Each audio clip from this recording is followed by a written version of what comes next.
Okay. Yeah. So my instant question, I suppose, would be, why is it that I am so happy and feel great and I'm sharing it with everyone, and I'm still always second guessing, did I do that right? Is somebody gonna catch the excitement that I have? And I know how to work my brain, but when I'm doing all of these things and trying to share, I'm just always second guessing. So that's a repetitive pattern. In fact, that's the one I suggest you work on. And I Okay, wrote that's it down. good. Awesome. So let's work on that a little bit. So what I want you to do is give that some space, right? Just give it some space.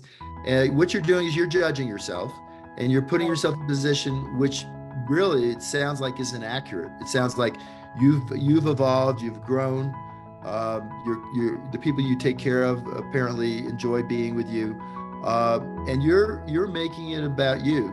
You're making it part of your identity. See, the idea is for us to grow and become everything we want is to progress our identity by raising our standards. And as our standards raise, and you're basically doing more of this work, and you're seeing the benefit from it. The book by Hardy, Gain in the Gap, is that you're seeing all these gains occur. You have to basically say that factually, these are the gains that are occurring. And this second guessing that am I doing it right is an old pattern. It's a pattern from your past. We're at a point when sometime in your life, it doesn't matter whether it was when you were 5 or 40, that you basically were told that you were not worth, your self-worth was low. And honestly, it doesn't matter what someone told you or even what you think about yourself. The reality is what you do, right? You don't have to believe, you just have to do. And do creates efficacy, self-efficacy, because you get results. And so when you sense that, you need to stop, really isolate yourself with yourself, and just start creating space. Don't try to kill it. You know you have it. Don't try to kill it. Don't, because you know about it. Just be with it, right? And sense it. And because right now you get it, and then it creates conflict like this inside of you, and you get this anxiety from it, and this feeling of lack of self-worth, and it's a repetitive cycle. And it's honestly, it's all made up. It's totally made up. It's not real. So the way to be able to move beyond it is to just be aware of it and create space. Actually, Jim this morning was talking about on his walk, this feeling of spaciousness.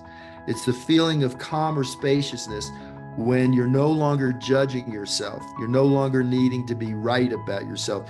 You're simply recognizing that I have this tendency from the past because repetitive patterns started previously.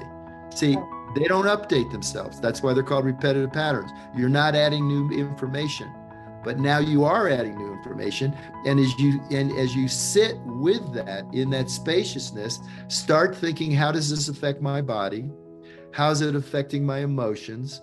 What is it making me think about? And is it really real? Because, one of the things, actually, Jim's work, what if the opposite was true?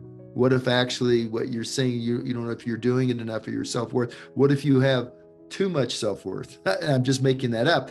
But the point is, the projection that you have and the withdrawal that you get when you do that is no longer helpful. And the key is spacious. It's recognizing it, being there with it, not trying to get rid of it, not trying to dispose of it, just simply be there with it and start to realize it doesn't really have any effect on you. That's something from the past. You now have grown. You said you're happy.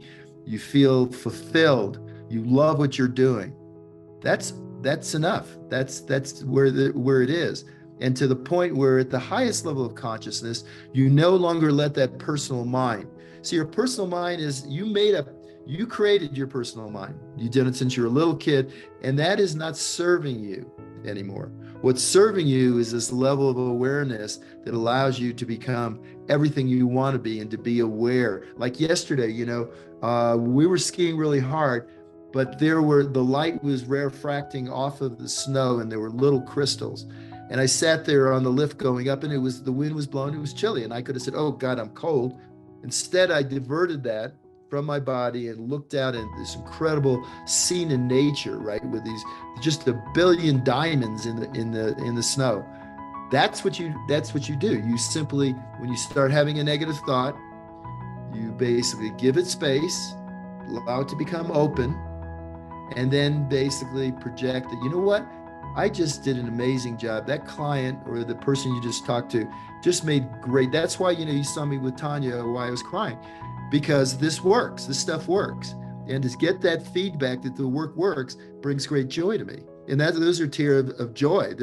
And they're not, I'm not going, oh, well, I'm the brilliant doctor. I got to sit here. No, I'm experiencing that and feeling that because I'm at a point now in my life when that's what makes life worthwhile.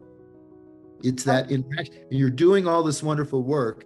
So stop trying to sabotage yourself and beat yourself up. Okay? Yes. All right. Well, that's very helpful. Good. Thanks. Thank you.